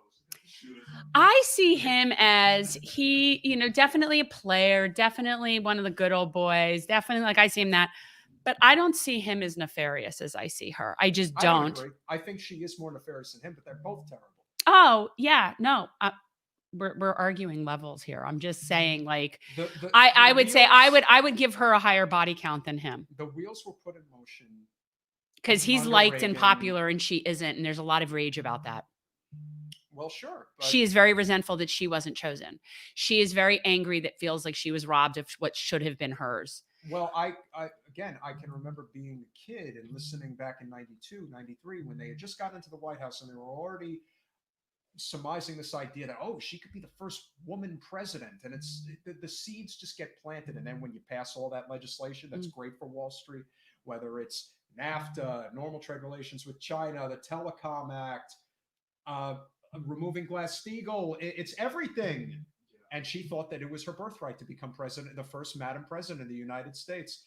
And the amazing thing is, I am so and it thankful kind that of- didn't happen. and it brings it back full circle to the lady here who ran against the person who, in my opinion, is the reason why Hillary Clinton did not become president of the United States. Well, definitely No, that I was a big about part to of it. say, I want to see what basement of what McMansion in McLean, Virginia, Debbie and Hillary got together to discuss how they're going to handle suffrage. Well, you know what? And that's let's not go there. we can't go there. Let's not go But there. I do think that there was definitely thoughts in Debbie's mind, whether outward or inward, as to like cabinet positions and like where she was going with No, that. she I was mean, gonna there be was she was going to be the Secretary of State. Oh And so, God, can if anybody imagine? Can you could guys you imagine her imagine? going into foreign? Can you doing foreign imagine? diplomacy? Can you Her? imagine Debbie Wasserman Schultz in North Korea?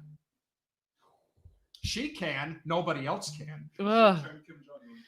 I'm just saying. So no, she was definitely That's in that. fine. I mean, she That's- was that's good definitely stuff. part of that whole No, thing. but the truth is, it would have been hard for Bernie to win, regardless. Although I think he caught enough momentum, and I do think if everything had broken properly the way it was supposed to, which of course was Bernie really won Iowa, and if he did, and then he won New Hampshire, I think he would have basically become a runaway freight train back in 2016. But because of the things that Wasserman Schultz did, yes, on behalf of Hillary, but I look at it from the perspective of, had Debbie Wasserman Schultz not done what she did and Hillary was the nominee, Hillary would have been the president. Debbie You mean Wasserman, Bernie? if Hillary was the nominee and Right. Debbie did not do what she did, there would not have been a big enough split in the party for Trump Oh, to I see what push you're saying. through. There would have been enough progressives that would have listened to Bernie and would have ultimately supported her in the face of in the face of Trump. Right. No, the fact that they cheated Bernie the way they cheated Bernie Correct. just pissed off so many people. And Debbie obviously is sort of the ringleader of that movement. Yes, and Steve is right. There's way too much of this. Like today, like with Feinstein and Graham. Yeah, Ugh. Lindsey Graham and Dianne Feinstein are clearly We're back to the friends, bootlicker. and we're clearly So for anybody who's come on since Yeah. the beginning, we are going to be we have a segment that we like to call a couple of us like to call it bootlicker of the week. I think it's great. And our bootlicker this week was Dianne Feinstein. And, you know, I would have liked to have it with a whole segment. I think we should have a graphic bootlicker of the week, like maybe even like a little bit of music to introduce it. And then a bit like, so we've got like thoughts of these things, but it was Dianne Feinstein, but then he had to sort of go and bring that into the news section. And so now we're back to talking about Dianne Feinstein yet again. And that she still is the bootlicker of the week. And again, vote blue no matter who, as they say. The fact that she even got up and went over and hugged him and is just like, first of all, maskless, mind you. Maskless. Lindsey Graham is going to put that in an ad okay right now, and it's going to say, "My name is Lindsey Graham, and I can reach across the aisle. You see me with Dianne Feinstein." Let me tell you, no, you can't. I don't like that as much because has a little Bill in there, but that's Bill. No, I know. Thank you. That's Lindsey. I know. I can't with Lindsey Graham. I always look at him as he is one like inch of a shoe under a bathroom stall away from some sort of horrid scandal in his life. Like that man. What was that guy's name in Minnesota? No, Minnesota. With yeah. the bathroom. Yes. The leg, you know? But I always think like to me, Lindsey Graham, I mean, like I assume that he wears ladies' undergarments. He's terrible because like I do, and I wish I didn't because it's not a good image. But again, the worst part about Lindsey Graham is that regardless of whether he is homosexual, the only thing that matters is who said anything about sexual orientation? I said I think he wears ladies' undergarments. Okay, I'm just saying. And by the way, not that there's anything wrong with wearing ladies' undergarments. I'm all for it. I think anybody who wants to wear ladies' undergarments. It's always the biggest crusaders. But you shouldn't be that angry. I think if you're wearing ladies' undergarments, you shouldn't be that angry. Well, he's angry because the love of his life, John McCain, is not here anymore, unfortunately. Maybe he has a wedgie from the thong. I just think he looks like somebody who just is not living his true life and is just very unhappy and angry. So. And the fact that he is like he's been angry. so abused by Trump, and the fact But they all have. Trump in particular really came after Graham. I mean, he released his personal phone number, right? I mean, it's. I think that's great. Because between that and what he did with Ted Cruz, that was also funny. People are going to miss Trump's antics. I don't care what anybody says. They're going to miss it, and not that they're going to miss his policies because his policies are death. But I can assure you, no, him mocking them has always been funny. Well, it is, and he's him mocking all of them. Didn't he like say something about Ted Cruz and his wife and a goat, or was it what was the thing about Ted Cruz? Or his dad was part of killing Kennedy, or he called his dad the Zodiac Killer. The Zodiac Killer? Like what? No, he called I think he called Ted Cruz the Zodiac Killer because he looks like Ted Cruz looks like what's his name? The kid from the Munsters. He is the Zodiac Killer. I have total proof. I have talked to the FBI. I talked to the CIA. They told me it's totally true. Ted Cruz is the Zodiac Killer, and he's walking free. How is that possible? How is that possible? I've been trying to get this guy out of office forever, and no one listens to me. No one listens to me. I hate to say it, but I kind of like Ted Cruz with the beard. I kind of do. I kind of do. No, it's total. No, I don't like Ted Cruz. I mean, he still looks like Eddie Munster. He's definitely Eddie Munster. Have you seen that? Oh, he's totally terrible. He's totally ugly. Almost as ugly as his wife. But she's even uglier. Oh my God! See, now you're talking shit about his wife. Nobody's as pretty as my wife. I don't like it. We're not going to be wife. Everybody. I don't like it when people slut shame Melania either. That really bothers me.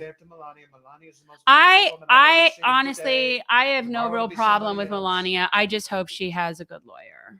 Oh, she totally has a great lawyer. I have the best lawyer. No, she needs her own good lawyer because because whatever comes up next for her, she definitely needs good representation. You totally don't know what you're talking about. She totally loves me and appreciates me. Yeah, I could see that. The way you're always holding hands and everything. I made her the First Lady of the United States. She didn't want that job. No, she totally wanted it. She promised that she would do a good job, and believe me, she's really beautiful. First of all, you know what bothers me about that? So I want to let me tell you something. To make her my wife. Do you know how much money I spent? I don't. First of all, the naked pictures of that doesn't bother me either. Okay, she was a model, and anything having to. You know what? No, we are not slut shaming women for being naked. You know what? Seriously, if we don't like her because of her, her whatever her beliefs or her policies, whatever. She's totally getting. I Oh, don't she's care. totally She's getting up first there of in all, age. she has a great body. She's totally getting up there in age. She's totally getting up there in age. She needs a little bit of plastic surgery. That'll be fun. I'll pay for it. She'll look She's really a model. incredible. It bothers me that anybody uses any type of a woman's nudity or sexuality as if that is somehow negative, or if it in some way portrays them as lesser than or less intelligent, or somehow them being naked is not. I find all of that very irritating. I totally find it irritating as well. And people make fun And- of me all the time, and they're totally wrong. They're terrible people. They're terrible people. I'm a beautiful man. Aren't I beautiful? I'm really incredibly beautiful. You see how big my head is? I mean, come on. You have a very big head. How could you? Well, of course I have a big head. If you see my ego, that's the way it is. It has to fit in there somehow. Yeah, it has to fit in there. It totally does. Really, really. People who talk bad about Melania, they disappear.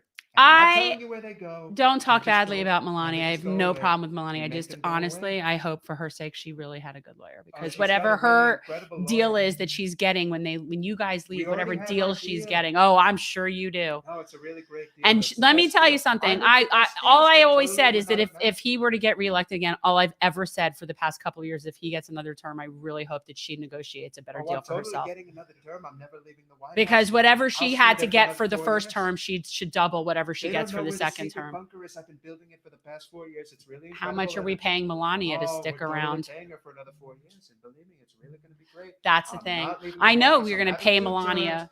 2 terms, totally having 2 terms. You're not going to beat me. I'm totally going. And to I the honestly, election. for her sake, hope that that isn't true. I think she really doesn't want to be there anymore. She totally wants to be there. Don't She believe doesn't. anything She you doesn't hear. like you. No, she really likes me. She I'm really, doesn't she like totally, you. Totally, incredibly. She is in love with never me. will She let you. always She did. will never hold your hand. I I see. had to pay her less money than She all my other flicks wives your hand combined. away. She totally loves me. Believe me when I tell you. I got her out of that terrible. You had to shit. pay her less than your other wives combined because Well, I got you her out don't of have that- money I got anymore. her out of that bleep hole country that she comes from, Slovakia or Slovenia, wherever the hell it is. I don't know. It's somewhere in Eastern Europe, but that's where I get all my wives from. And they're totally, totally cheap compared to Brazil. I don't have to pay as much. They're just as pretty. They're just as tall. I get exactly what I want. Totally. It's so ridiculous. It's really great. It's really great. And the amount of money I made as president, the Saudis love me. They've totally taken over. The my own Saudis cause. do love They you. really love That's me. just great. And I understand it's a violation of the Emoluments Clause, but I make the laws. I am the Okay, president. first of all, you couldn't even. I'm amazed you could even spell. Can you spell emoluments? No, you would never know the word emoluments clause. Where is the emoluments clause? Monuments? Where is the emoluments clause? The Monuments Clause. It's not the It is monuments. it's totally the Monuments Clause. It's the and we have- emoluments it's totally the clause. Monuments You're Clause, so and ridiculous. We are totally turning Monuments Clause because There we're is going no monuments We clause. don't even. There is not a single monument of me yet in this country. Can you believe that? Can you totally believe it? That's the Monuments Clause. No, We're gonna it's do- not no, the but we are- monuments. We are totally having. I'm the finding the we are emoluments having- clause no, for we are you. totally I have to find have- it for you. I we are can't even. having a Monuments Clause. And There I am isn't totally a- going to have. President Trump, listen. For next We're having a monument. There is We're no having- monuments clause. No, we And are- by the way, if there was a monuments clause, it would not be for you. and we're totally having a monument of me. I am putting my face on George Washington on Mount Rushmore. Okay, It's first of all, totally okay with I it. reject calling it Mount Rushmore. I now refer to that as six grandfathers. You are disrespecting our forefathers that allowed us to have such a wonderful, beautiful place. No, on I'm sacred respecting land. We my totally the destroyed- we forefathers of totally this destroyed country that sacred land. called it six grandfathers. Those are the We totally- forefathers. No, we're totally changing the name. We are making it Mount Trumpmore. Can you believe it? Isn't that great? Mount Trumpmore. Can you see it? Like there'd be a whole resort at the base. There'd be a whole Trump tower. We are building a.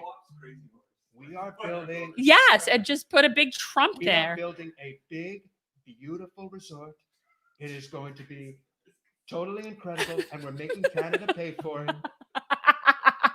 Crazy Horse Casino. The Trump Crazy Horse Casino in South I'm Dakota. not supposed to tell anybody the name. We haven't had the grand opening yet. What do you think I'm going to do after I'm out of the White House? I have to do something different. So can't right with now, you. I'm preparing for Mount Trumpmore. Mount After- Trumpmore. After Mount Trumpmore, The people, they all want more Trump. Trump more. They totally are appreciative of Now everything Trump that I'm doing, more. and we're gonna have the monuments Terrible. clause. There going to- is no monuments. We're I gonna have a can't make monuments clause, and I am monument. going to have a monument of myself with the American flag.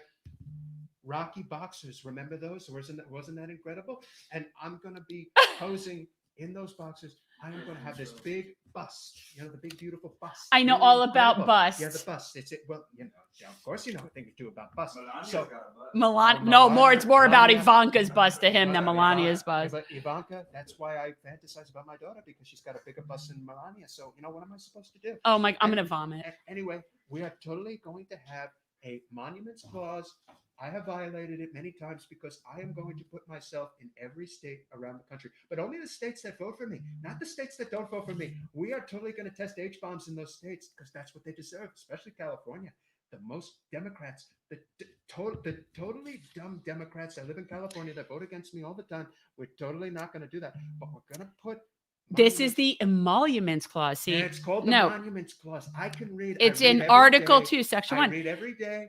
I- Believe me when I tell you, I totally. I'm read going it to tell every you. day. See, no, this is how good. The president shall, at stated times, receive for his services a compensation which shall neither be increased nor diminished during the period for which he shall have been elected, and he shall not receive within that period any other emolument from the United States or any of them. That's totally fake news. I don't know where you're See, reading that. that's It's totally the fake news. emoluments No, clause, the emoluments which means, clause. yeah, No, that's what it is. no, And the it's in right in emoluments- here, Article 2. No, the monuments clause. It's the monuments clause, and I am creating my own monuments all over the United States. They are going to be perfect, beautiful, incredible, and then you'll have to see me for the rest of your lives. You think you're going to take down statues? Look at the ones we're going to put up in their place. Oh, you're going to love them. They're really going to be incredible. Totally, incredibly perfect. I feel like this has been so disrespectful to Thurgood, like for the past, like even just looking at that, it's so upsetting to me. Don't turn him to look at Thurgood. Thurgood should not have to endure that. It's Well, this was totally ridiculous. incredible. It was really great being on your live stream, and totally better than being in Doral with all those people. I was going to spread COVID to them, but I decided to give it to you. Yeah, thank you. Oh, thank you for that. You know, yeah, I love it. Your with COVID. Rona, you totally have it now. But you've got Trump Rona, so that's the best kind you can have. You're totally going to survive. We're going to be making America great again. Hasn't it been a great podcast? What do I we think need it's to been what do we need to really put up incredible. before we need to put out all of our info? All So of you people have to go to generationalchange.com. generationalchange.com. I cannot deal with the Trump face. Just stop. But yeah, everybody please. And if you like, just check us out. Check us out on Patreon, because you can, for even $1 a month, you can be a subscriber and you can help us out as we grow this. Yes. And to be very appreciated. Also subscribe on YouTube. That would be Put that in very the chat right helpful. now. Rosemary Coakley is watching. That's really cool. Hi, Rosebud. Okay, so generational change on YouTube. See, this is what happens, Rosebud, when we have like our fellow dorky law clerk friends out there in the ether that can put up the prohibition against officers receiving a present or emolument, essentially. Yeah. Podcast and So everybody check us out, subscribe on YouTube, follow, like, make sure to press the notification bell on YouTube. But we definitely need people to go onto Patreon and Subscribe. be patrons. And okay, well, we are in the process of curating swag. So we haven't quite committed to exactly what we're having yet, but we are working on we have this idea for having hemp bracelets. I am a big supporter of hemp, not that that surprises anybody. So we definitely are working on a really cool hemp bracelet. We haven't committed to vendor yet, but this is kind of what we're working on for one of our levels. And we will have Generational Change t-shirts. So when you go onto Patreon, you'll be able to see the different levels, and we are putting together our stuff. We're getting merch together. I think that's Is that basically it? What happened there? Oh, it says Periscope didn't get the comment. I don't know why. I wonder if I may have texted. Too All right. much. So did we make? Yeah, that may have been why. Did No, so? Did I we think put so. enough? Did we put all Yeah, the I think- information out there? I think so because it's on Facebook. Did I cover everything it's you want me to on cover? YouTube. And then a new episode comes out on Monday, right? Is that when we do it? Yes. Okay. So our next episode, and who are we doing? Matt Seidel. Okay. So, and I don't say that because I don't have a clue. I say that because I've already spoken to people. And so I'm not sure the order in which that they're going in.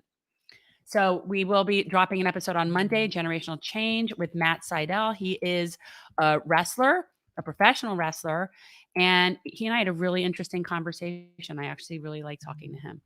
I like it when I meet your sports game people that you introduced me to. There is a we were not going to say his name yet, but No. there is a up and coming star in the NFL that was just interviewed by Jen, and that'll be really fun. That'll be coming out Yeah. too. So, but We got to him Monday, before he was super famous. don't think that I don't keep track of all of these things. Do you know how many times I'm doing or on like some sort You of met Dan Marino. I have met Dan Marino. You know how many times I've been on like a fundraising committee or something like that, and we need to collect things like for auctions and giveaways. So I will keep track of every single, sports person that I know to get signed paraphernalia for any sort of nonprofit thing I put together. So that's why it's important to know those people. Does anybody have any final questions before we sign off for the evening? And then we're done. I think that, and We what have do we have some going other- on for Gen Core though? Well, We're for working Jen- on campaigns. Yes, right now, as a reminder to everybody, for the next 3 weeks, our primary focus for Gen Core is going to be, as the wonderful Harold Pryor talked about, he is in a very fortunate position where he is essentially a walk in the general election. He will be our new state attorney, but there are a number of solid down ballot candidates That need help. at the city commission level in 5 different communities, no less, in our congressional district. That, of course, is Ernst de Mornay running for Sunrise City Commission seat 3. There's Jennifer Goldfarb, who is running for Cooper City Commission seat 4. There is Jen Izaguri, who is running for Plantation City Council seat 3. There is Stephanie Anderson running for Hollywood City Commission seat 2. Two. And finally, and certainly last but not least, Tamara James, City Commissioner of Dania Beach, running for re-election. We definitely got to get her. Yeah. And we will be campaigning with her, canvassing with her, all of them, frankly, this weekend. So that should be a lot of fun. And for anybody who wants to help, we need as many volunteers as we would like to get involved. So if you would like to get involved with GenCore, I'm going to put the email, which is generationalchange@gmail.com. And sign up on generationalchange.com.